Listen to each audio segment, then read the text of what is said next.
And with that out of the way, let's get into some of the basketball buzz that's been happening this week. So the first thing that we have is Bronny allegedly entering the transfer portal. Now, I say allegedly because LeBron James recently just said that he had no idea where that rumor even came from. And his further comments are that Bronny is a grown man and he can make that decision, or he's going to make that decision himself. And whichever decision he chooses, like as a family, like they're going to support him, obviously. You know, like LeBron's just being a good dad. So I think this rumor, it sort of started when, it started recently this week, but I think it started mainly because like Bronny's draft stock is not as high as a lot of people thought that it was. Like, I'm not even going to lie to you, this draft class is probably one of the weakest draft classes that I've ever seen. And this might be recency bias talking because like in the previous draft class we had Victor Wembanyama and he was the talk of literally the entirety of the summer. Like, everyone was just saying, oh my God, he's going to ruin the league. He's going to destroy everyone. Like, he's obviously going to be first overall, yada, yada, yada, all of that stuff. And it's all been proven to be true. Like, I knew from day one he was going to be a problem in this league. But a lot of people didn't believe that. A lot of people thought there was actually debate on who was going to win Rookie of the Year and, like, who was going to be the best rookie of that draft class. Everyone assumed that Scoot Henderson was going to be the best player from that draft class, and so far that has been proven completely untrue. And a lot of people also thought that Chet was going to win Rookie of the Year just because of his, like, efficiency and, like, the fact that he wins. And it's like, that's not what Rookie of the Year is. Like, you're describing MVP. And even with that, like, there's already an MVP candidate on the OKC, so he's out of the picture with that one.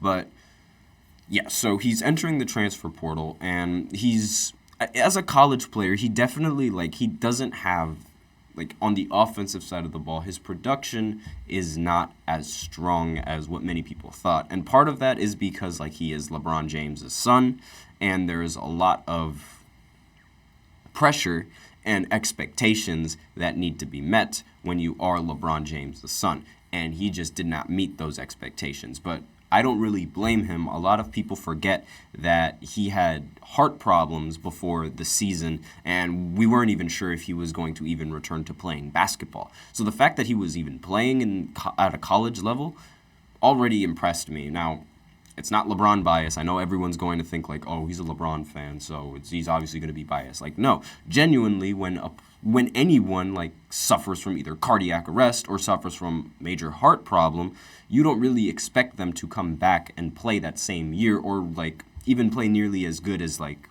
is expected of them. And the fact that he was even able to play, I think, is just an accomplishment in of itself. And he's very good on the defensive side of the ball. It's just the offensive production that he's lacking in. And he already has half the game. Like, and that's a big half of the game that a lot of teams find value in because defense is sort of like, it's not really considered as valuable now. So when you have that player that really specializes on defense, it's a lot of teams really like that and a lot of teams really value that. And wouldn't be surprised if they end up drafting Bronny. Obviously not now, but like in the future, regardless of how he pans out, whether he turns into like the same scorer as LeBron is, whether he isn't as much of a scorer, I do think that he's going to end up getting drafted. Now, his draft stock did take a hit, which is partly why the rumor started to spread because like, oh, he's not going to be a high pick in the draft, so he's not going to want to even participate in the draft and things of that nature. Like, that's the rumor. It's just a rumor because, like, it hasn't really been confirmed yet. It's only been confirmed by, like, reports. It wasn't confirmed by Bronny himself yet. And I'm curious as to, like, why. Like, I don't understand why his draft stock went down because LeBron James has always said he wanted to play with his son. And, like, that was his main goal. And that was, like, that's sort of, like, that's the idea. And that's, like, the hope if he can continue, like, to keep playing well and keep playing at 100%. Like, that's what he wanted. He wanted to play with his son. So why isn't the logic like, okay, if you draft Bronny, then you get LeBron? Like, where is that? Where's the logic in that? Like, why haven't people thought of that? Like, when you draft Bronny, you immediately become a favorite for LeBron because LeBron wants to play with that team because it's the team that has his son. So why aren't teams trying to draft them in hopes of getting LeBron James in that lineup? I mean, it's LeBron James, and he's still playing the best basketball. Why wouldn't you want a completely capable LeBron on your team? I don't know. And that's literally, like, the only reason why I would draft him. Like, apart from his defense, which I said was really good, I'm looking at the fact that I could potentially get LeBron. And if I can't get LeBron, then that means they're going to try to force a trade. And who knows? Maybe he'll trade away Anthony Davis just to play with LeBron, just to play with Bronny. Who knows? Like, I don't know where LeBron's mindset is at right now. And I don't think he would trade Anthony Davis. But if it means playing with his son, then you never know. I mean, I leave everything on the table until it's certain. So that's a possibility. And I wouldn't put it past any organization to sort of expect, like, okay, if we draft Bronny, then we're going to eventually draft LeBron. But that's sort of been the buzz around Bronny in the transfer portal. Now there's recent news surrounding Julius Randle and the New York Knicks. Julius Randle, he is going to undergo surgery after he was, like, trying to make his recovery in hopes of playing for the Knicks this season going into the playoffs. So I thought for all this time, like, he was just rehabbing, and he was eventually going to be back, like, either in a week before now or 2 weeks before now. That was my thought in the beginning. But it seems that this injury is a bit more severe than what I thought, and he is going to have to undergo surgery over the off season, and I guess he just found out that there's no way that he's going to be able to play at 100% for the Knicks in the playoffs. And I don't know why he didn't try to get the surgery, like, earlier to get it repaired, because maybe if he got it earlier and he spent the time now to recover, things could have played out differently and he could have returned for the postseason. But I don't know the severity of the injury, so I have no idea. Maybe they thought that he would be able to recover just fine, and he just hasn't been recovering as well as they thought. Who knows what was going on over there? But now I think this is the time where the Knicks have to go and panic.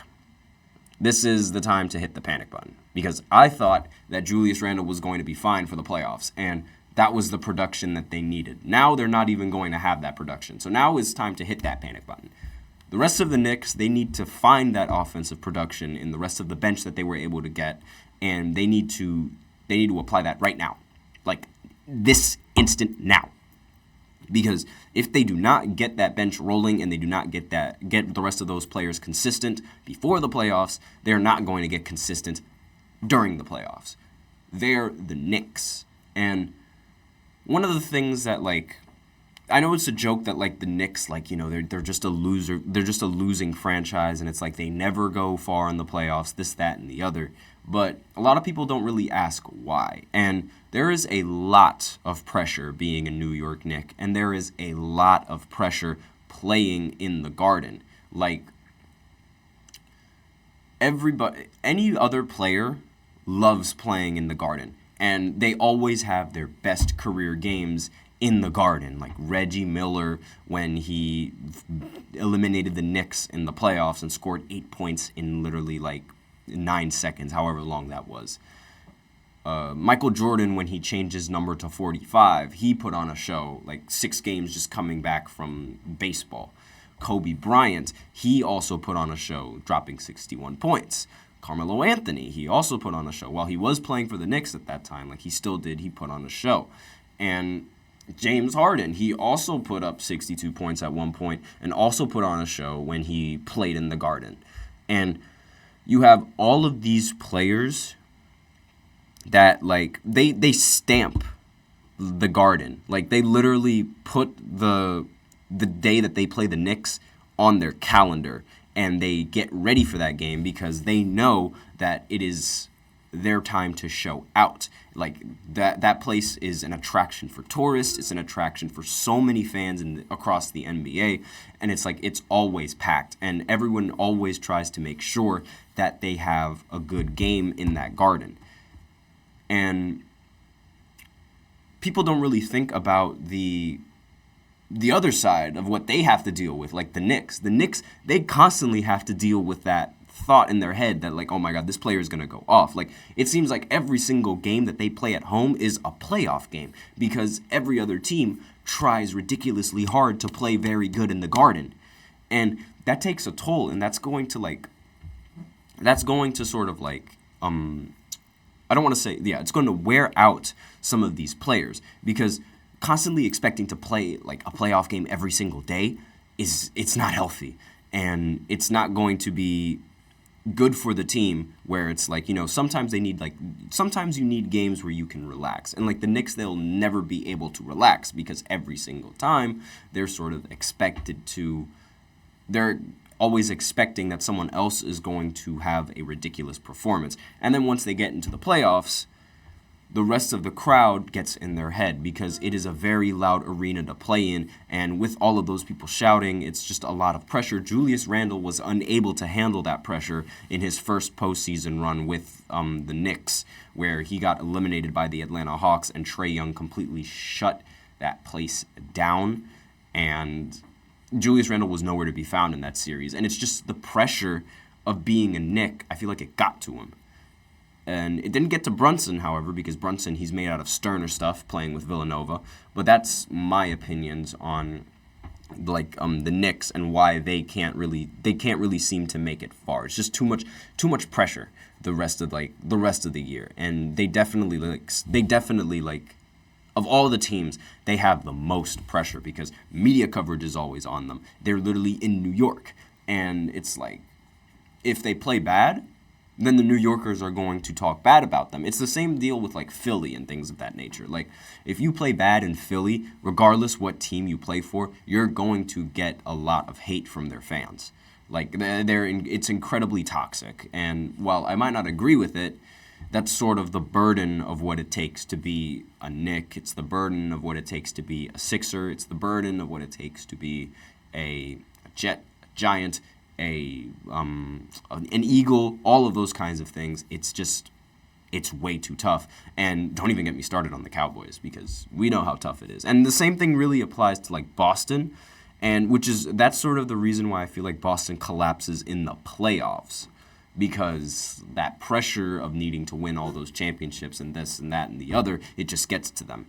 And the expectations, it also gets to them, because they're expected to be the best franchise in the NBA, and here they are losing and things of that nature. But that's the basketball buzz that's going around this week. So with that, we are out of time for the second segment, so I will go ahead and go into the third segment where I give a quick recap of all the NBA games that went down yesterday. So stay tuned after this short break.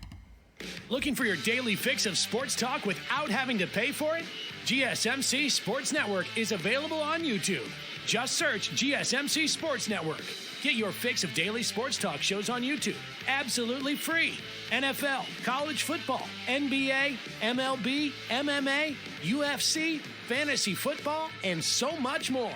GSMC Sports Network has shows running all day long, with new sports shows starting every 2 hours. Just like on your favorite cable sports channel, except GSMC Sports Network is absolutely free. Just search GSMC Sports Network on YouTube to catch one of your new favorite shows, like the GSMC College Football Podcast, Chip Shot Football Podcast, Hoops and Heels Women's Sports Podcast, GSMC Basketball Podcast, and so many more. Check it out for yourself. GSMC Sports Network, now available on YouTube absolutely free. Search GSMC Sports Network.